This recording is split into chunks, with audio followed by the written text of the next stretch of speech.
Hey everyone, it's Gabby and I am here with a special video. And this video is about collecting a K-pop collection and how to get started and how to keep it growing. So first things first, I thought I should probably let you know about me and my K-pop collection. So my first CD was Doki's Ruthless that I got as a birthday present. At that time, I've always wanted to start a collection. I didn't know how to go about starting a collection. So when I got into it, I was just using Yes Asia and K-pop Town and K-pop Mart as the only sites I was buying these CDs from, and I was just buying randomly of what was on sale and releases that I liked. And the more that I started to buy around, I got a feel for some of the things I was kind of looking for, and the more that I was getting to the music and knowing the artists and so on and so forth, I'm able to probably say that I mainly collect just like JYP artists and BTS with a few select solo artists, duos, and so forth that I really enjoy their music from. So I always feel the need to buy their albums to support them. That is my K-pop collection. So I'm going to help you with your K-pop collection. So number one is knowing what to collect. Are you someone who just wants to collect a specific artist? Are you someone who wants to collect just all the artists from a specific company? Or do you want to collect just girl groups, just guy groups, just solo artists, just duos? It's really up to you and who you want to collect. Also look into not just albums and photo books, DVDs, but do you also want to collect photo cards? Do you want to collect little collectability figurines? Now that you know what you want to collect, is how much are you willing to spend on your collection? Now, if you have no job, you probably won't be able to buy any CDs unless your parents give you money for your birthday or Christmas, and that's the only time that you're able to spend it. So you want to probably find a place that sells CDs cheaper. So take that into consideration, because it does get expensive depending on how you're going out about it. Thirdly is finding stores. So you can buy them in person if there's a K-pop store near you. So the closest store for me is in Carlton, Texas, which is about like a 3-hour drive. And it's not like I can get up and go drive 3 hours to go and buy expensive CDs when I can just buy them online, willing to wait for the 2 weeks, 3 weeks, whatever it may be, and have it for more than half the price than I would. If y'all want some information on where to buy CDs, how to exactly execute buying the CDs, what sites are great for what, for whether it's buying posters, albums, DVDs, and so on and so forth. So if y'all want to hear more about that, then go ahead and push that like button, and if I get to 100, then I'll do a video on that. Fourthly is make a wish list. So I made a wish list, and it's a 3-page wish list, and I just have it for January to June, and this is just the stuff that I want to collect. I have it organized by artists, and the artists I have albums, photo books, photo cards, and other collectabilities, and I have it color coded, so that way I know where they're available at, if they're only available at 1 or 2 places, or if they're even out of print. So this will just keep me organized with everything. And I even made a new release page, so I could keep up with new releases, so I could be buying those at the same time. Which brings us to number 5, how to safely execute buying these items for your collection. So firstly, buy new releases. So if you're someone who probably doesn't know what they're going to buy, like they have no idea who they want to collect, go ahead and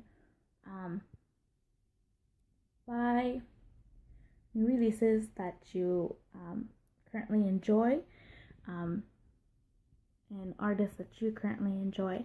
Go ahead and buy those, or even like go into like the sale stuff, and if you're just trying to look around, you could look in the sales and see what they have at a discount price, and that way you're not breaking the bank buying CDs that you'll probably regret buying later.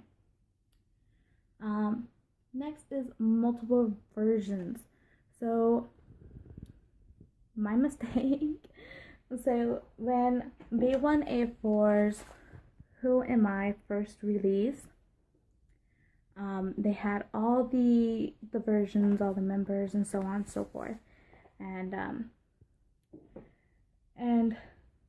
I didn't have as much money, or I was like, I'm not really too concerned about buying it, but I'm getting to the point where I'm almost done with the collection, and so I want to add another artist, and I want to add B1A4, and so now it's harder for me to find members that I want, being able to choose members that I want to add to my collection. So when they come out freshly new with artists with multiple versions, go ahead and buy the versions you want.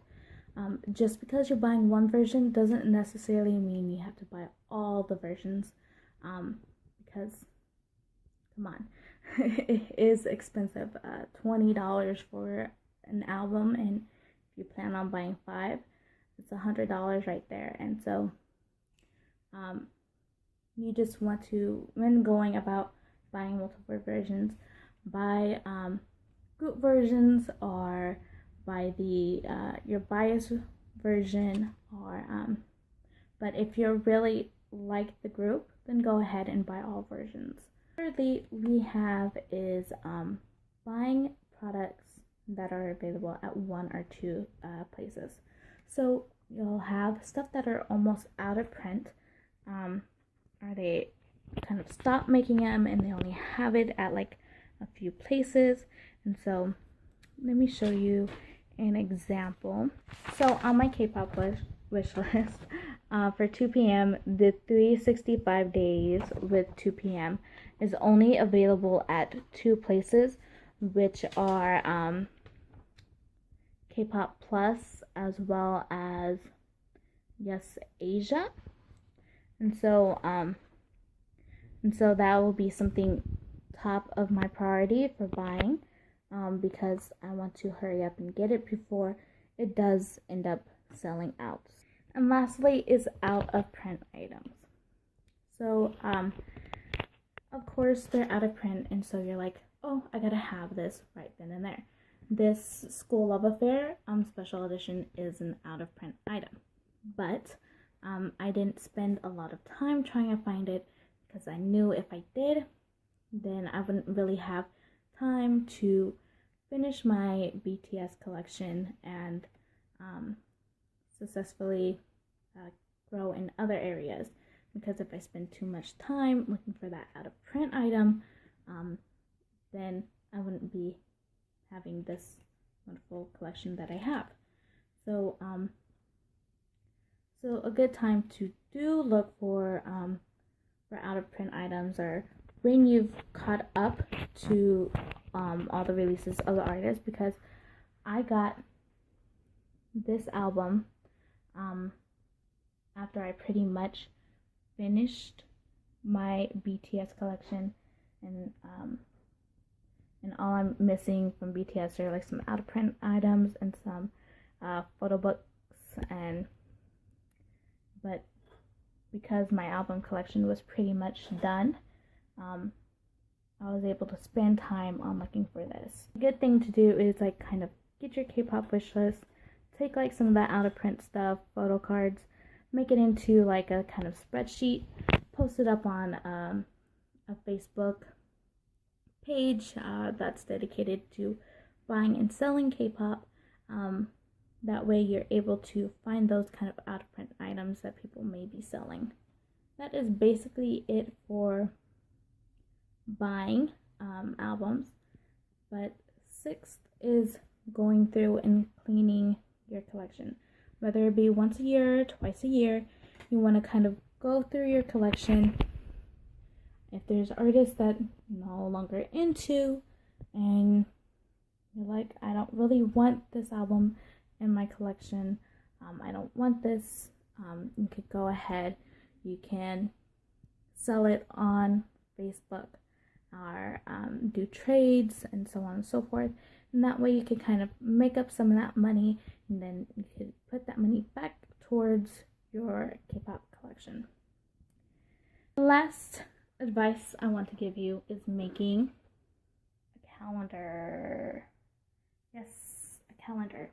So I got this calendar from Staples from the Martha Stewart collection, and I basically just write on here my schedule, how much I'm willing to spend. At the bottom right here I have my collection goal, so 6 albums, photo card goals, 5 photo cards, and trip money for Korea, and how much I'm willing to save up. And so this would just be kind of a guideline. I have like stuff written around it, and those are just some of the things that I want to kind of add into my collection when I have time. And so I'm able to kind of live paycheck by paycheck, and knowing some of the stuff that I might be able to get. So that's just a nice way of keeping organized with new releases, and when you're going to be buying specific items. So I hope that these tips were very useful for you. If you have any more questions about this, go ahead and leave some questions down in the comments section, and I'll try my best to answer them for you. So that's basically it. And also, this came in today. I've got this package, and this will be my first unboxing for the new year. So go ahead and hit that subscribe button, because I will be uploading this pretty soon.